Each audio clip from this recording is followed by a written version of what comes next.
चांडियो साहब बताएंगे, बट मियां जावेद लतीफ साहब, इससे पहले कि मैं चांडियो साहब के पास जाऊंगा, जारी बात है आज ज्यादा तनकीद पीपल्स पार्टी पे हो रही है, कुछ लोग तो बिलावल साहब को भी तनकीद कर रहे हैं, लेकिन अगर रिकॉर्ड देखा जाए तो 2 सेनेटर्स ऐसे उस दिन थे आपके भी कि जो नहीं थे। एक तो चले नुसरत सादिक साहबा, उनका बताया जा रहा है वो मुल्क से बाहर है, लेकिन एक और सेनेटर भी नहीं थे, उनका नाम बताना पसंद करेंगे आप? नहीं, पहले तो मनीब मैं ये ज़रूर अर्ज़ करना चाहता हूँ कि जो बात जिस पे क्रेडिट लिया जा रहा है, जिस पे खुशियाँ की जा रही हैं, मुझे तो हैरानगी इस बात पे है कि लोग इस पे मातम कर रहे हैं, आप उस पे खुशियाँ मना रहे हैं कि आपने सेनेट से भी वो बिल पे मंजूर करवा लिया, आपने असेंबली से भी बिल मंजूर करवा लिया। आपको पता है आप कर क्या रहे हैं?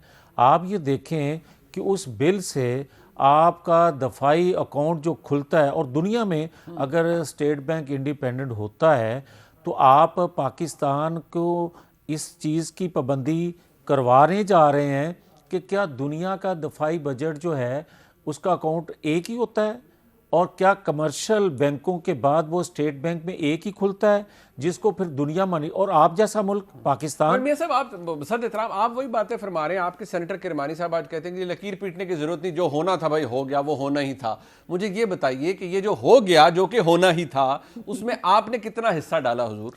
देखें, जहाँ तक जो होना है वो हो गया का तल्लक है, तो इसीलिए तो हम अदम एतमाद से ग्रेज कर रहे हैं। वो इसकी वजह यह है उधर भी ऐसे ही हो जाएगा कि जब तक अरेंजमेंट इसी तरह रहेगा, जब तक ये कहेंगे कि अक्लमंदी फ़लाँ लोग करते हैं, तो मैं उसको कहता हूँ कि पॉलिसी साज जब तक पॉलिसियाँ बनाते रहेंगे उस वक्त तक मनीब साहब आप आइनी कानूनी तौर पर अदम एतमाद जमहूरियत में होता है। सर गुजारिश है मियां जावेद लतीफ़ साहब, अभी आप फरमा रहे हैं, आपने लफ्ज़ इस्तेमाल किया अरेंजमेंट का, मुझे ये बताएं आज जो तल्ख कलामी या तल्ख जुमलों का तबादला सादिक संजरानी साहब का और यूसुफ रज़ा गिलानी साहब का हुआ, उसमें वो संजरानी साहब ठीक कह रहे हैं ना कि भाई आते आप लोग खुद नहीं हैं और सेनेट चेयरमैन को या चेयर को आप कंट्रोवर्शियल कर रहे हैं। अभी आप कह रहे हैं जो अरेंजमेंट है, क्या इस दफ़ा किसी एक ने कहा कि जी फलाने सेनेटर को फ़ोन आया था कि इधर उधर हो जाओ? वो जो ANP के मौजूद सेनेटर इधर उधर हुए वो क्यों हुए, पता कराया किसी? मनीब साहब, आज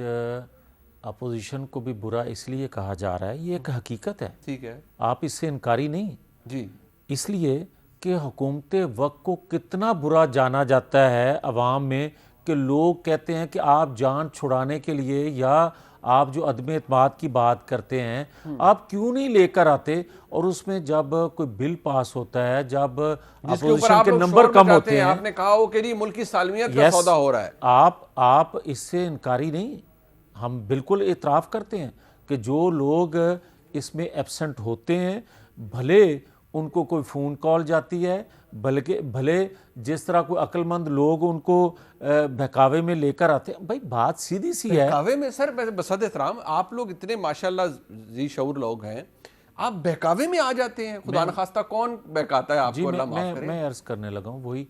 फिर अगर आप इजाज़त दें तो आपको याद होगा डॉक्टर आमल लियाकत PTI के जो थे, उन्होंने कहा कि बड़े एहतमाम से लाए गए और जो लाते हैं वही लेकर आए। बट सर इस दफा आपने ये इल्ज़ाम लगाया अपोजिशन ने। मेरी अर्ज़ सुन लें, आपने ये नहीं कहा। मैं अब भी ये कहता हूँ कि अपोजिशन के जो लोग, हाँ जिस तरह डॉक्टर नुसरत सादिक का आपने जिक्र किया, मुल्क से बाहर थी, बीमार भी थी, ठीक है, मगर मैं बिल्कुल ये कहूँगा कि वो मुशाहिद हुसैन जो थे वो पाकिस्तान के अंदर थे, बीमार थे, आना चाहिए था। मतलब अगर वो अलील थे तो आप कहते हैं वोट डालने भाई वोट डालने आना चाहिए था, इतना अहम बिल जो हो। डॉक्टर ज़रका सोहरवर्दी मास्क लगा के, ऑक्सीजन लगा के आई हैं वोट डालने के लिए तो मुशाहिद सईद साहब को मैं बिल्कुल ये कहूँगा। तो आपको लगता है मुशाहिद हुसैन सैयद साहब आपकी नज़र में किसी वजह से नहीं आए या महज अलील होने की वजह से? मैं वजह के बगैर सिर्फ इतना ये ज़रूर कहूँगा कि जिम्मेदारी अदा करनी चाहिए। अगर आप किसी काज के साथ, आप किसी जमात के साथ मुंसलिक हैं तो वो आपको जिम्मेवारी निभानी चाहिए, और जिम्मेवारी नहीं निभाई गई, मुशाहिद साहब ने नहीं निभाई।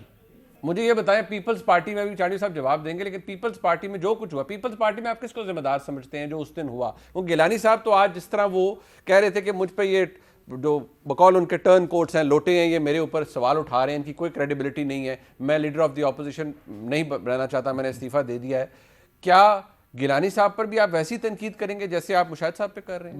मैं बिल्कुल ये बड़े अदब से ये गुजारिश ज़रूर करूँगा कि यूसुफ रज़ा गिलानी साहब सीनियर हैं, जी। उनको ज़्यादा ज़िम्मेदारी अदा करनी चाहिए थी।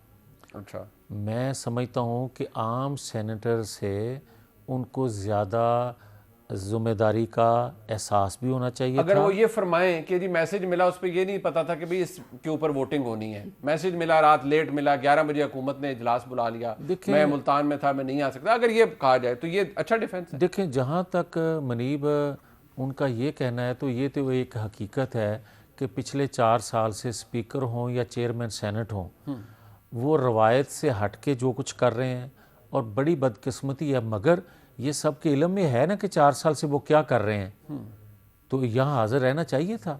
अच्छा, इस पे कोई दो राय नहीं है। ठीक है।